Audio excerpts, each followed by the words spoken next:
कहानी की शुरुआत साल 2034 में साउथ कोरिया को दिखाते हुए होती है, जहां पूरा का पूरा साउथ कोरिया एक जानलेवा बीमारी की चपेट में आ गया था। इस बीमारी का वायरस कोविड-19 के वायरस से 10 गुना ज्यादा खतरनाक था, जिसकी वजह से हजारों लोग मर रहे थे और शहर में हालात इतने बुरे थे कि मिलिट्री द्वारा पक्षियों तक को गोली मारी जा रही थी ताकि वो दूसरे देश में इस बीमारी को न फैला सके। लोग सड़कों पर खून की उल्टियां कर रहे थे, गाड़ियां एक दूसरे से टकरा रही थी। कुल मिलाकर पूरे शहर में अफरा तफरी मची हुई थी। जब शहर में लोगों की लाशों को दफनाने के लिए जगह नहीं तो वहाँ की गवर्नमेंट उन्हें कचरे के ढेर की तरह स्टेडियम में इकट्ठा करके जलाने का ऑर्डर देती है। ये इस वायरस का पीक समय था, लेकिन आखिर इस सब की शुरुआत कैसे हुई, ये जानने के लिए हमें कुछ हफ्ते पीछे जाना पड़ेगा, जहाँ हमें दिखाया जाता है कि कुछ हफ्ते पहले हांगकांग में एक शिपिंग कंटेनर के जरिए कुछ इलीगल इमिग्रेंट्स को साउथ कोरिया के बुंडांग शहर में भेजने की तैयारी चल रही है। वहाँ का इंचार्ज जब इस कंटेनर की इंस्पेक्शन के लिए आता है तो वो देखता है कि कंटेनर में एक आदमी जोर जोर से खांस रहा है। इसके बावजूद भी वो इंचार्ज ये कहता हुआ कि सब ठीक है, उस कंटेनर को साउथ कोरिया के लिए रवाना कर देता है। दूसरी तरफ बुंडांग शहर के किसी दूसरी जगह पर किम नाम की एक लेडी अपनी कार से कहीं पर जा रही होती है कि अचानक उसकी कार का एक्सीडेंट होने की वजह से वो अपनी कार समेत एक गड्ढे में गिर जाती है, जहां कंस्ट्रक्शन का काम चल रहा था। उसे बचाने के लिए जल्दी ही बचाव दल वहां पहुंच जाता है, पर वो कार इस तरह गड्ढे में अटकी हुई थी कि एक बार में एक ही आदमी उस गड्ढे में उतर सकता था। यहाँ पर केंगजी नाम का एक लड़का गड्ढे में धीरे धीरे करके नीचे उतरता है। वहीं सिचुएशन इतनी बुरी थी कि अगर थोड़ा सा भी ज्यादा मूवमेंट होता तो कार के साथ किम भी गड्ढे के अंदर गिर सकती थी, पर अपने एक्सपीरियंस और समझदारी से केंगजी किम तक पहुंचकर उसे सही सलामत बाहर निकाल लाता है। इस कामयाबी के बाद वो किम से बात करने के लिए उसकी तरफ बढ़ता है, पर वो उसे इग्नोर करके एम्बुलेंस में बैठकर वहां से चली जाती है। रात में किम फोन करके केंगजी को मिलने के लिए उस एक्सीडेंट वाली जगह पर ही बुलाती है। ये सुनकर केंगजी बहुत खुश हो जाता है, ये सोचकर कि किम ने उसका शुक्रिया अदा करने के लिए बुलाया है, पर उसे पता चलता है कि किम ने उसे गड्ढे में गिरे अपने बैग को निकालने के लिए बुलाया था। ये सुनकर वो बहुत दुखी हो जाता है। वो किम को ये कहकर ऐसा करने से मना कर देता है कि ये उसके प्रोटोकॉल्स के खिलाफ है, लेकिन जैसे ही किम वहाँ से जाती है तो वो अपने एक साथी की मदद से गड्ढे में जाकर उस बैग को निकाल लाता है। इसके बाद उस बैग को चेक करने पर केंगजी को उसमें से एक आइडेंटिटी कार्ड मिलता है, जिसे देखकर उसे पता चलता है कि किम एक डॉक्टर है। तभी बैग के अंदर से फोन की घंटी बजती है और केंगजी हिचकिचाते हुए फोन उठा लेता है। उसे किम की बेटी मिरियो की आवाज आती है और थोड़ी बातचीत करने के बाद केंगजी स्कूल के बाद उससे मिलने के लिए मान जाता है। इसी बीच बियंकी और बियोंग हू नाम के दो भाई उस इलीगल इमिग्रेंट्स वाले कंटेनर की तरफ बढ़ते हैं। जब वो लोग कंटेनर का दरवाजा खोलते हैं तो वो ये देखकर हैरान हो जाते हैं कि सिर्फ एक आदमी को छोड़कर बाकी सारे लोग मर चुके थे और कंटेनर के अंदर से लाशों के सड़ने की भयंकर बदबू भी आ रही थी। ये सब देखकर वो दोनों कंफ्यूज हो जाते हैं और सीन का वीडियो बना लेते हैं और उस अकेले बचे हुए आदमी को ट्रक में बैठाकर अपने साथ ले जाते हैं। बियंकी कुछ सामान लेने के लिए स्टोर के अंदर इसी मौके का फायदा उठाकर वो सर्वाइवर वहाँ से भाग जाता है। इस सर्वाइवर का नाम मोंगसाई होता है। स्टोर से बाहर निकलने पर बियंकी देखता है कि वो आदमी वहाँ से भाग रहा है और उसका भाई बियोंग हू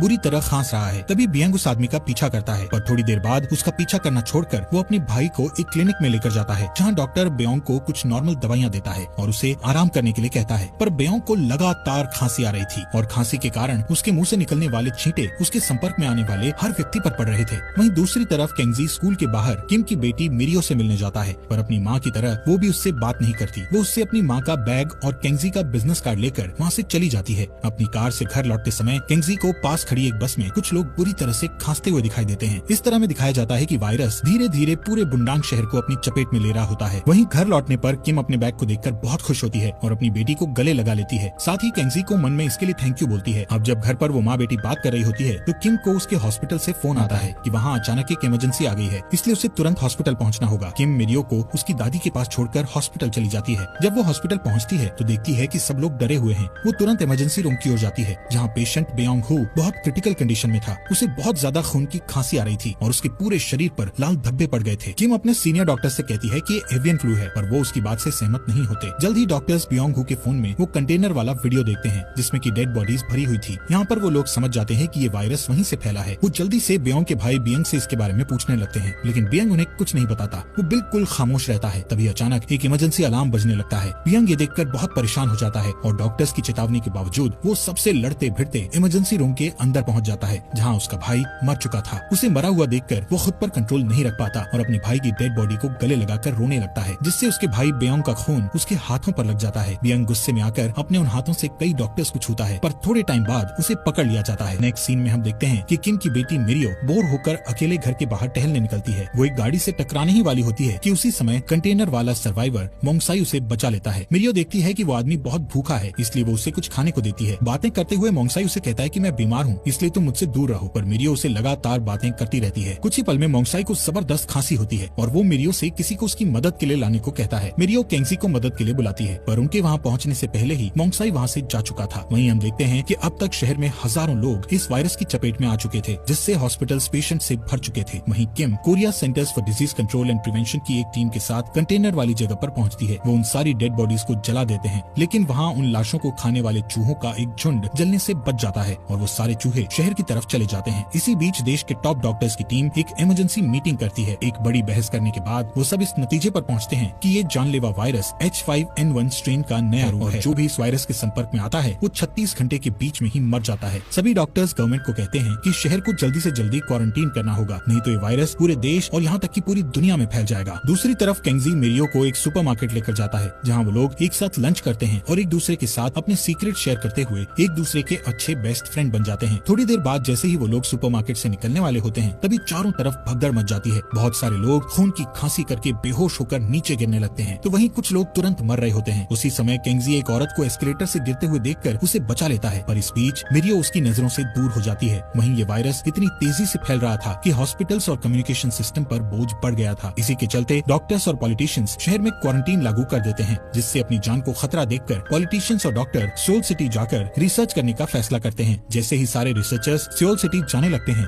तो डॉक्टर किम अपने पार्टनर से कहती है कि वो अपनी बेटी को ढूंढकर उसके साथ वापस उनके पास आ जाएगी। केंगजी उठाता है और वो उसे सुपरमार्केट के हालात बताता है। किम बिना समय गंवाए तुरंत सुपरमार्केट पहुंचती है, पर तभी वहाँ के हालात कंट्रोल से बाहर हो जाते हैं। लोग दुकानों को लूटने और एक दूसरे से लड़ने लगते हैं, जिसके नतीजे में वहाँ भयानक दंगा फसाद शुरू हो जाता है और इस सिचुएशन को कंट्रोल करने के लिए आर्मी वहाँ पहुँच जाती है। किम और केंगजी इतनी अफरा तफरी में मिरियो को ढूंढने लगते हैं और आखिरकार थोड़ी देर बाद वो उन्हें मिल जाती है और वो तीनों शटर बंद होने से पहले सुपरमार्केट से बाहर निकल जाते हैं। किम केंगजी से कहती है कि वो भी उनके साथ शहर छोड़ दे, पर वो कहता है कि लोगों की मदद करना उसका फर्ज बनता है, इसलिए वो उनके साथ नहीं जा सकता। ये कहकर केंगजी किम को उसकी कार की चाबी देकर उन्हें वहाँ से भेज देता है। थोड़ी देर बाद वो अपने एक साथी के साथ मिलकर सुपरमार्केट में फंसे हुए लोगों को बाहर निकालने लगता है। वहीं किम और उसकी बेटी एयरपोर्ट पहुंचकर सिक्योरिटी चेक को पास करती है, लेकिन जैसे ही वो सियोल जाने वाली आखिरी फ्लाइट की ओर बढ़ती है, तभी मिरियो खांसने लगती है, जिससे उन्हें फ्लाइट में जाने नहीं दिया जाता। उसी रात कोरियन आर्मी, यूएस फोर्सेस और KCDC के साथ मिलकर पूरे शहर में स्ट्रिक्ट लॉकडाउन कर देती है और सारे शहर वासियों को क्वारंटाइन कैंप में भेज देती है। वहीं सियोल सिटी में पॉलिटिशियंस नेशनल और इंटरनेशनल डॉक्टर्स के साथ मिलकर एक इमरजेंसी मीटिंग करते हैं और इस नतीजे पर पहुंचते हैं कि सारे सिटीजन्स का एक टेस्ट किया जाएगा, जिसमें इन्फेक्टेड और अनइन्फेक्टेड लोगों को अलग अलग रखा जाएगा। उनका प्लान था कि जिन लोगों में इस वायरस के लक्षण नहीं पाए जाएंगे उन्हें छोड़ दिया जाएगा और जो इन्फेक्टेड होंगे उनको इलाज के लिए अलग वार्ड में रखा जाएगा। वहीं बुंडांग सिटी में किम अपनी बेटी के साथ वापस कैंप पर आ जाती है। वो देखती है कि वहाँ के हालात बहुत ही खराब होते जा रहे हैं। सड़कों पर चलना तो दूर, वहाँ लोगों के हिलने तक की जगह नहीं थी। उनमें से कुछ ऑलरेडी खून वाली खांसी कर रहे थे, जबकि दूसरे इस बात से डरे हुए थे कि वो भी जल्द ही इन्फेक्टेड हो जाएंगे। किम अपनी बेटी के बाल बांधते टाइम उसकी गर्दन पर रेड रैशेस देखती है। इसके बावजूद भी वो उसे क्वारंटीन कैंप के अंदर एग्जामिनेशन रूम में ले जाती है। अगली सुबह कुछ सैनिक गवर्नमेंट के ऑर्डर से बिल्डिंग्स की छतों पर चढ़कर सारे पक्षियों को गोली मार रहे होते हैं, ताकि वो वायरस को और जगहों पर न फैला सके। उधर कैंप के अधिकारियों द्वारा मोंगसाई को ढूंढ लिया जाता है। उसको एग्जामिन करने के बाद डॉक्टर्स इस बात से हैरान रह जाते हैं कि किस तरह उसके शरीर ने इस वायरस से लड़ने के लिए अपनी इम्यूनिटी डेवलप कर ली है, जिससे वो उस वायरस के असर से बच गया है। तभी कैंप के अधिकारी किम को इस वायरस के लिए एंटीबॉडी पर काम करने के लिए कहते हैं, क्योंकि उस समय कैंप में वही इकलौती ऐसी डॉक्टर थी जो उस वायरस के बारे में जानती थी। कुछ घंटों बाद किम मोंगसाई के शरीर से एंटीबॉडी निकालने में कामयाब हो जाती है। जैसे ही वो उस एंटीबॉडी को किसी पेशेंट के शरीर में डायरेक्ट इंजेक्ट करने की बात करती है, तभी उसके सीनियर्स उसे ऐसा करने से मना कर देते हैं। थोड़ी देर बाद जब वो अपनी बीमार बेटी को चुपके से उस जगह से निकालने की कोशिश करती है, तब दो क्वारंटाइन स्टाफ मिरियो को उसके टैग नंबर 2066 से ढूंढते हुए उन तक पहुंच जाते हैं। वो किम से कहते हैं कि उसकी बेटी का रिजल्ट पॉजिटिव आया है, इसलिए वो वहाँ से उसे लेने आए हैं। यहाँ पर किम बहुत ही ज्यादा दुखी हो जाती है, क्योंकि उसे अपनी बेटी से बिछड़ना पड़ रहा था। पर तभी केंगजी आगे आकर गार्ड से अपना नंबर 2066 बताता है, जिसके बाद गार्ड उसे इन्फेक्टेड जोन में लेकर चले जाते हैं। थोड़ी देर बाद केंगजी के एक फ्रेंड की नजर उस पर पड़ती है और वो बड़ी चालाकी से उसे इन्फेक्टेड जोन से बाहर निकाल लाता है। वहीं दूसरी तरफ किम उस जगह पहुंचती है जहां मोंगसाई को रखा गया था। यहाँ पर किम ये जानती हुई कि हायर अथॉरिटी ने एंटीबॉडी को डायरेक्ट किसी को इंजेक्ट करने के लिए मना किया हुआ है, इसके बाद भी वो मिरियो पर उस एंटीबॉडी का इस्तेमाल करती है, क्योंकि उसकी तबीयत बहुत ज्यादा खराब हो चुकी थी। किम अपनी बेटी और मोंगसाई के बीच एंटीबॉडी का ट्रांसफ्यूजन शुरू करती है, पर तभी गार्ड्स ये देखकर अंदर आ जाते हैं और किम को बेहोश करके इन्फेक्टेड मिरियो को वहाँ से ले जाते हैं। वहीं केंगजी देखता है कि गार्ड्स मिरियो को इन्फेक्टेड जोन में लेकर जा रहे हैं, इसीलिए वो उनका पीछा करता है। रास्ते में उसे मिरियो का हेड बैंड पड़ा हुआ दिखता है। जल्दी ही वो उस जगह पहुंच जाते हैं जहाँ हजारों इन्फेक्टेड लोगों की लाशों को प्लास्टिक में लपेटा जा रहा था, जिनमें से कुछ लोग अभी मरे भी नहीं थे। केंगजी मिरियो को ढूंढ ही रहा होता है कि तभी वो वहाँ एक भयंकर दृश्य देखता है, जिसमें एक बहुत बड़ी क्रेन लाशों के ढेर को उठाकर स्टेडियम में डाल रही थी और ये स्टेडियम अब मुर्दों को जलाने का